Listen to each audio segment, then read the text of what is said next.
Welcome to Novo Academy. SSC GD 2024 বাবে যিসকলে আবেদন কৰিছে তেওঁলোকৰ বাবে হিন্দীৰ সাবজেক্ট আসামিজ আৰু হিন্দীত কম্বাইনেশ্যনত আপোনালোকক অতি সহজতে কম সময়ৰ ভিতৰত আপোনালোকে এই ক্লাছসমূহ সম্পূৰ্ণ কৰিব পৰাকৈ চেপ্টাৰ ওয়াইজ তথা টাইপ ওয়াইজ ইয়াৰ আগৰ বছৰত আপোনালোকৰ যিবোৰ কোৱেশ্চন হৈ গৈছে আৰু নেক্সট যি এক্সাম হ'ব তাত আহিব পৰা যিবোৰ সম্ভাৱ্য কোৱেশ্চন সেইবোৰৰ বাবে আপোনালোকক কম সময়ৰ ভিতৰত ভিডিওটো শেষ কৰিবলৈ এটা প্ৰচেষ্টা কৰিছো তো আশা কৰো ভিডিওটো আপোনালোকৰ বাবে যথেষ্ট হেল্পফুল হ'ব কিছুমান অসুবিধা দেখা যায় যে হিন্দী এটা সহজ বিষয় যদিও অসমীয়াত এক্সপ্লেনেশ্যন কৰি নিদিয়াৰ বাবে যথেষ্ট অসুবিধাৰ সন্মুখীন কৰিব লগা হয় আৰু হিন্দী নিচিনা এটা সাবজেক্টত যদি আপোনালোকে মাৰ্ক নাপায় তেতিয়াহলে বাকি ম্যাথ বা ৰিজনিংত আপোনালোকে যথেষ্ট সময় ওয়েষ্ট কৰিবলগীয়া হয় ওকে দেন লেট নকৰো ইয়াতে আপোনালোকে চাব ইয়াতে টোটাল 15টা চেপ্টাৰ আছে আপোনালোকে প্ৰথমতে সিলেবাসখন হিন্দীৰ যেটো সিলেবাস ইয়াতে 15টা চেপ্টাৰত আছে তো আপোনালোকে ইয়াক পেন পেপাৰ লৈ পেলাই বহিব আৰু সিলেবাসখন স্ক্ৰিনশ্বট মাৰি লওক অথবা নিজৰ কপিত প্ৰথমতে লিখি লওক আৰু তাৰ পাছতে আপোনালোকক আৰম্ভ কৰিছো ইয়াতে আপোনালোকে চাওক विलोम शब्द सबसे पहले दिया गया है विलोम शब्द जैसे कि ओके यहाँ देखिए चैप्टर 1 में है विलोम शब्द विलोम शब्द का अर्थ होता है उल्टा जब किसी शब्द का उल्टा या विपरीत अर्थ दिया जाता है तो उस शब्द को विलोम शब्द कहा जाता है अर्थात एक दूसरे के विपरीत या उल्टा होने वाले शब्दों को विलोम शब्द कहते हैं इसे विपरीतार्थक शब्द भी कहते हैं तो यार पर आमी बुझी पालो যে বিলোম শব্দ হৈছে কোনো এটা শব্দৰ বিপৰীত যেনেতে অসমীয়াত বিপৰীত শব্দ লিখা বুলি কয় এটো এটা কমন টপিক আপোনালোকে আগতে পঢ়িছে ইয়াৰ মই মেন কেটামান যে नियम जैसे कि यहाँ दिया हुआ है विलोम शब्द बनाने के नियम ইয়াতে চাওক 1 2 3 4 চাৰিটা পইণ্ট দিয়া হৈছে চাৰিটা নিয়ম থাকে लिंग परिवर्तन से अर्थात लिंग परिवर्तन करी जैसे कि लड़का लड़की राजा रानी बर बधू लड़ा हले स्वाली हबो राजा हले रानी हबो और बर अर्थात दरा हले की हबो कइना हबो ये एक पहला नियम था दूसरा नियम आप देखिए उपसर्ग से जैसे कि मान मान एक मान स्वस्थ अस्वस्थ आस्था अनास्था जैसे कि मान के साथ अप जोड़ के अपमान स्वास्थ्य अ जोड़ के अस्वास्थ्य बनाया गया है आस्था अनास्था आस्था के साथ अब जोड़ के हम लोगों ने अनास्था बनाए हैं इसी तरह से आगे देखिए पॉइंट 3 में अलग जाति के शब्दों से जैसे कि आजाद गुलाम आगे पीछे कड़वा मीठा आजाद अर्थात स्वाधीन गुलाम माने पराधीन लोकर चाकर करा दाह करा आगे आगत जोआ और यार विपरीत होइसे पीछे कड़वा कड़वा किसे बोलते हैं जितो केहा है और तार विपरीत की होबो मीठा होबो जैसे कि न्या समास के पद बनाकर आदि अनादि सनाथ अनाथ इसी तरह से ये चार नियम से विलोम शब्द बना सकते हैं और आगे उदाहरण हम लोग देखते हैं समूह का विलोम होता है अर्थात समूहर विपरीत ইয়াতে চাৰিটা অপচন দিয়া আছে আপোনালোকৰ আগত আপোনালোকে প্ৰেক্টিছৰ বাবে ইয়াতে চাব समूहर विपरीत কি হ'ব পাৰে समूह का विपरीत होगा option A B C D इन चारों में से क्या हो सकता है देखिए समूह का विलोम शब्द विमुख होता है सम्मुख का विपरीत होता है विमुख समूह का व्याख्या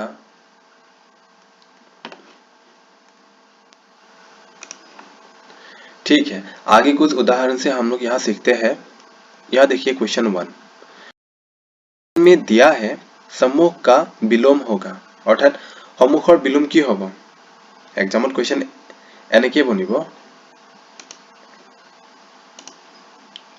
যে সন্মুখৰ বিলোম কি হ'ব option A B C D চাৰিটাৰ ভিতৰত আপোনালোকে আনসাৰ দিব লাগে সম্মুখ অৰ্থাৎ সম্মুখ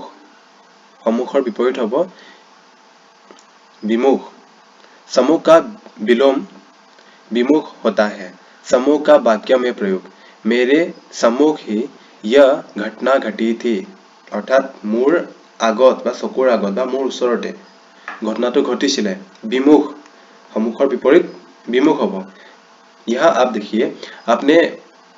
विचारों से लोगों को असहमत होता देख वो सबसे विमुख हो गया ही सबर আগত বিমুখ হৈ গল অৰ্থাৎ তাৰ হাতত কোনো অপচন নাথাকিলে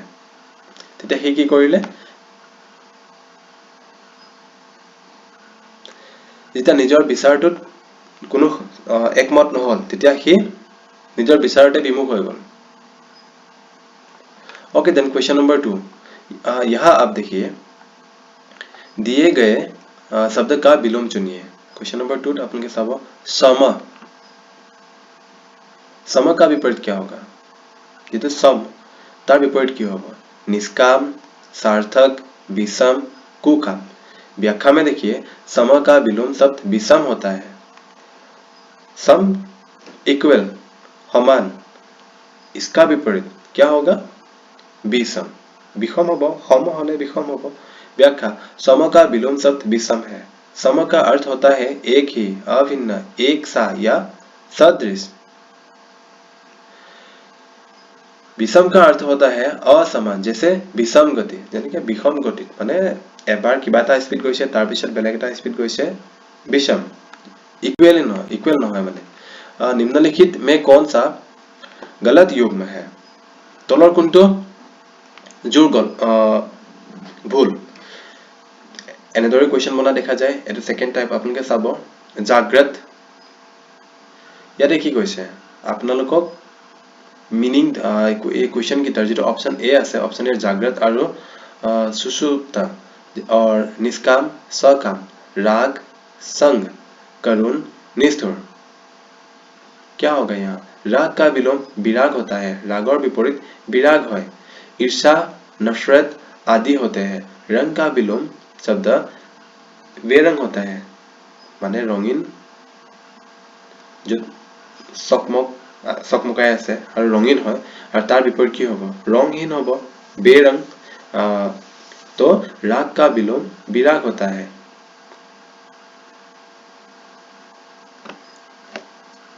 तो जागृत क्या दिया था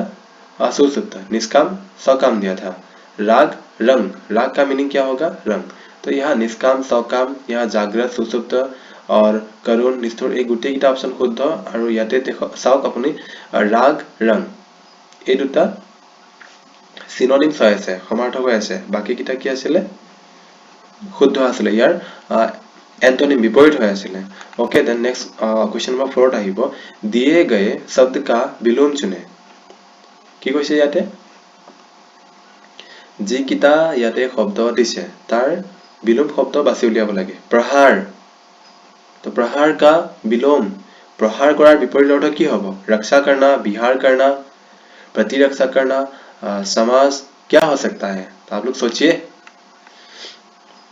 तो प्रहार का अर्थ होता है किसी के ऊपर प्रहार करना प्रहार का अर्थ होता है आघात बार चोट या मार आदि जैसे प्रहार का विलोम रक्षा होता है प्रहार अर्थ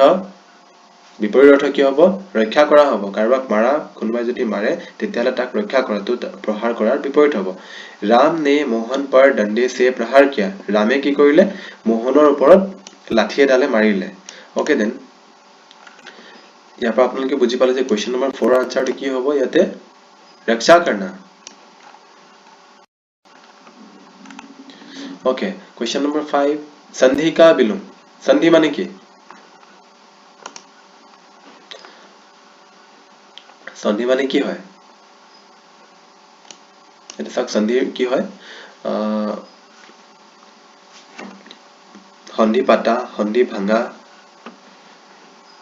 सब बुझी पाइसे व्याख्या संधि का विलोम विग्रह या विच्छेद संधि माने जोग हुआ दुटा শব্দ যোগ কৰি এটা কি পাওঁ আমি যুক্তাক্ষৰ বনাব চেষ্টা কৰোঁ তেতিয়াহ'লে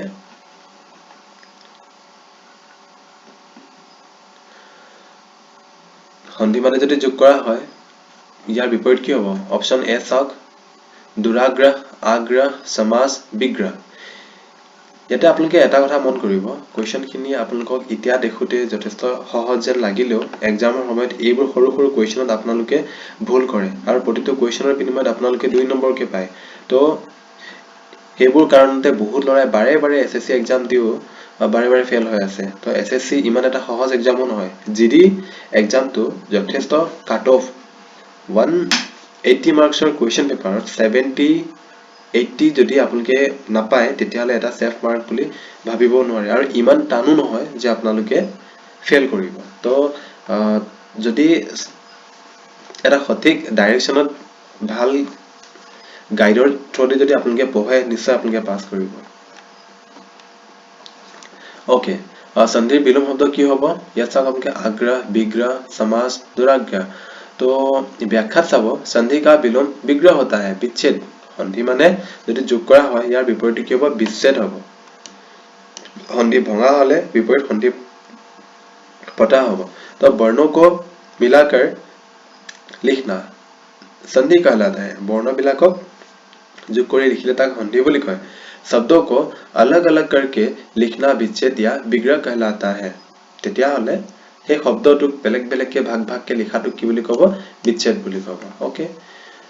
नेक्स्ट क्वेश्चन नंबर 6 ত চাও दिए गए शब्दों का विलोम चुने ইয়াত এটা শব্দ দিছে आहट ইয়াৰ বিপৰীত কি হ'ব अनाहत हत विच्छेद छत ओके देन চাৰিটা অপচনৰ ভিতৰত ইয়াৰ শুদ্ধ উত্তৰটো হ'ব কি হ'ব পাৰে अनाहत ओके व्याख्या आहट का विलोम अनाहत होता है आहत का अर्थ होता है घायल या चोट लगना आहत माने কি হৈছে কোনবা মূৰ্ছা গৈছে বা দুখ পাইছে আৰু আহত হৈ থকাটো বুজায় तो दूसरे अर्थों में किसी की बात से अपमानित होना मनत दुख पाटो को आहत हुआ बोली कहे तो जैसे राम मोहन की बात सुनकर बहुत आहत हुआ आघात पा बोली कहे मनत दुख पा बोली जे कहे हेतु ओके देन यार विपरीत की होगा अनाहत 7 नंबर लुप्त का विलोम शब्द होगा लुप्त माने की विलुप्ति हुआ लुकुआ लुकाय जुआ ऑप्शन ए जागृत सुप्त व्यक्त लिप्त যদি লুকাই যোৱা হয় লুপ্তৰ তেতিয়া হলে प्रत्यक्ष हुआ বা प्रकट হোৱাটো ইয়াৰ কি হ'ব বিপৰীত হ'ব ओके देन व्याख्यात আপোনালোকে চাব लुप्त का विलोम शब्द प्रकट या प्रत्यक्ष होता है यहाँ लुप्त का विलोम शब्द क्या होगा व्यक्त हुआ लुकाই থকা বস্তুটো উদ্ভাসিত হোৱা ওলাই যোৱাটো বুজায় ओके देन क्वेश्चन नंबर 8 একিটা আপোনালোকক মই প্ৰেক্টিস হিচাপে নহয় আপোনালোকক এজ এক্সাম্পল আৰু টাইপ কোৱেশ্চনৰ টাইপ কেনেকুৱা ধৰণে আহি আছে সেইখিনি শিকাই আছো তো ইয়াৰ পাছতে আপোনালোকক এটা প্ৰেক্টিস সেট দিম তো আই হোপ আপোনালোকে প্ৰেক্টিস সেটটো বনিব যিটো নেকি প্ৰিভিয়াস ইয়াৰ্স আগতে বাৰে বাৰে এসএসসি জিডিয়ে ৰিপিট কৰি আছে আৰু এসএসসি এটা ভাল কথা যে এসএসসি এক্সাম কোৱেশ্চনবোৰ প্ৰায় ৰিপিটেডলি দিয়ে তো লাষ্ট ইয়াৰ্স কোৱেশ্চন বিলাক যদি আপোনালোকে কনসেপ্ট ক্লিয়াৰ কৰি প্ৰেক্টিস কৰি যায় নিশ্চয় আপোনালোকে এটা বহুত বেছি ভাল মাৰ্কস পোৱাৰ চান্স থাকে আপোনালোকে ম্যাথছৰ কোৱেশ্চন যদি দুই এটাও যদি টাচ কৰে তেতিয়া হলে এই হিন্দী ৰিজনিং যদি আপোনালোকে কাৰেক্ট কে কৰি আহে তেতিয়া হলে আপোনালোকে 100 মাৰ্কস পোৱাৰ কোনো অসুবিধা নাই 100 মাৰ্কস পোৱাত तो ओके क्वेश्चन नंबर 8 तो साबो दिए गए शब्द का विलोम चुने की दिया से आते अनुयायी अनुयायी का विलोम विरोधी होता है अनुयायी का अर्थ होता है अनुसरण करने वाला अनुचर चले या चेला या शिक्षा सॉरी अनुयायी अनुयायी माने की एजन गुरुर अनुयायी गुरु एजनक मानि चला जिজন ব্যক্তি বা যি সকল তেওঁলোকক অনুযায়ী বুলি কয় অনুৰাগী ओके অসমীয়াত আমি অনুৰাগী বুলি কওঁ তো ইয়াৰে অনুযায়ী বিপৰীত কি হ'ব বিৰোধী হ'ব যোনে নেকি ধৰক কোনোবা এজনে বৌদ্ধদেৱক মানিছিলে কোনোবা এজনে মনা নাছিলে তেওঁ খেদিছিলে বা তেওঁ অনুসৰণ কৰা নাছিলে তেওঁ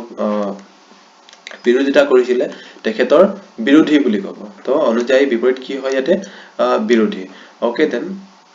नेक्स्ट क्वेश्चन नंबर 10 আপোনালোকে চাব दिए गए शब्दों का विलोम चुने ইয়াতে চাওক सहित কি আছে ইয়াতে सहित सहित ऑप्शन ए কি দিয়া আছে असीम বিহীন বিমুখ असहित ओके এইটা অপশনৰ ভিতৰত আনসাৰটো কি হ'ব পাৰে यार व्याख्या আপোনালোকে চাব सहित का विलोम विहीन होता है सहित का अर्थ होता है समेत ओके सहित माने एकेलगे समूह है ओके तो साथ माने एक साथ जैसे पत्नी समेत आना सामान सहित चला जाना पत्नीर सहित अहा আৰু বস্তু বাহিনীৰ সৈতে গুছি যোৱা ओके तो ইয়াতে কি হ'ব পাৰে যদি একেলগে আহাটোক सहित বুলি কয় বিহীন ইয়াৰ আনসাৰ কি হ'ব বিহীন বাকি অসীম বিমুখ असहित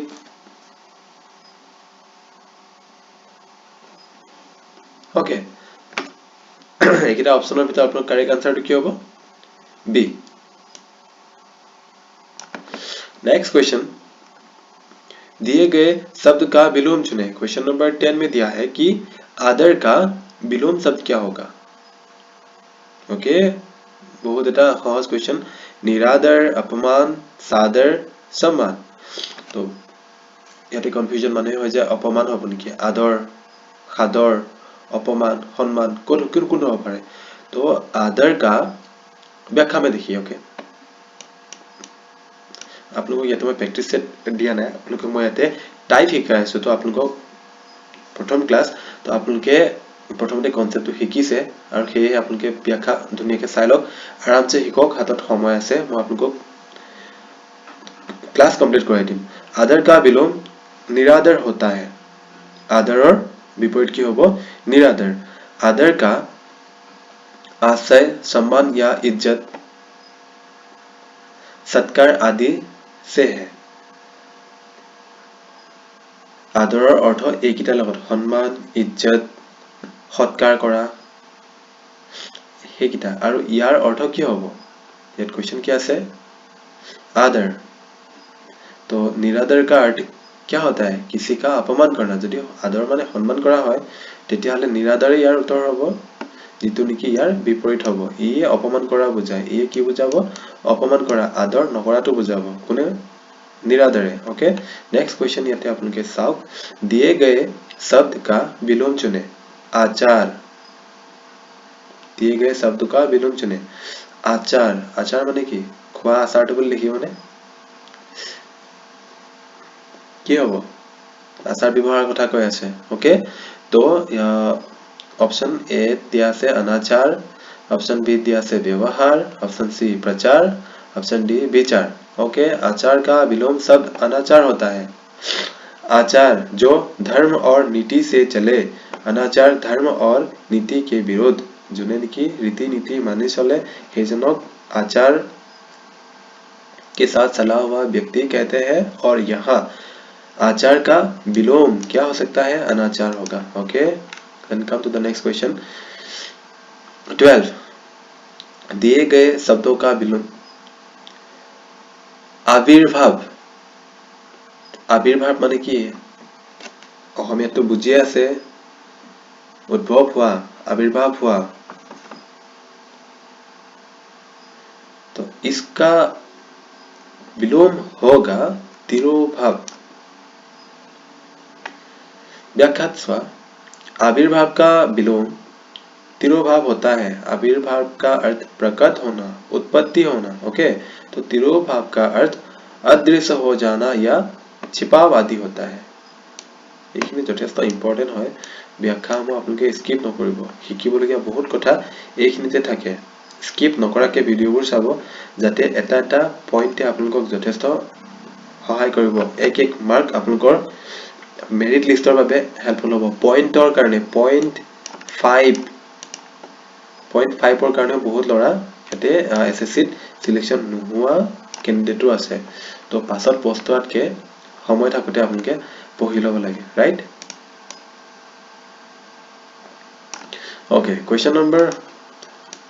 13 আপোনালোকে চাব, दिए गए शब्दों का विलोम चुने उत्तीर्ण।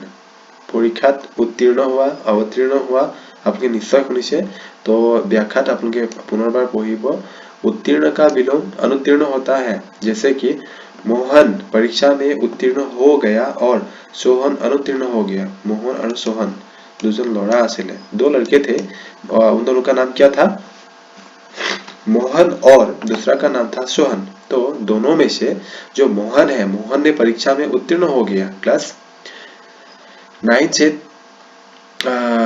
10 अर्थात नवम क्लास कक्षा से 10वीं कक्षा तक पास हो गया, उत्तीर्ण हो गया। उनमें से जो सोहन है वो पढ़ाई में थोड़ा चालाकी दिखाता था और वो फेल हो गया। अभी उसके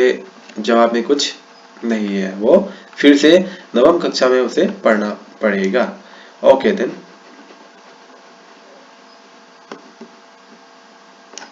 क्वेश्चन नंबर 14 में देखिए, दिए गए शब्दों का विलोम चुने। जागृति, तो जागृति सुना होगा आप लोगों ने, और अगर किसी ने नहीं सुना है तो आज सुन रहे हैं। ओके, टेंशन नहीं ले रहे हैं, कम डाउन एंड कूल। व्याख्या, जागृति का विलोम सुसुप्ति होता है। जागृति का अर्थ जागरूकता या सतर्कता से है। जागृति माने কি কলে? জাগৰুকতা, সতৰ্কতা যিহে অৱলম্বন কৰে ন, তেওঁলোকক জাগৃতি বুলি কয়। তাৰ পাছত ইয়াৰ বিপৰীতটো কি হ'ব পাৰে? তৃপ্তি, सुसुप्ति, स्तुति, निवृत्ति, क्या हो सकता है? सुसुप्ति। जागृति का विलोम होता है सुसुप्ति, राइट। ओके, तो हमें जागृति का अर्थ मिल गया। क्वेश्चन नंबर क्या होगा? 23 बी। तो दिए गए शब्दों का विलोम यहाँ है शुल्क। शुल्क क्या होता है? शुल्क का विलोम कृष्ण होता है। हिंदू कैलेंडर में एक माह को 30 दिन में बांटा गया है। 15 दिन के एक पक्ष को शुक्ल पक्ष तथा बाकी बचे 15 दिन को कृष्ण पक्ष कहते हैं।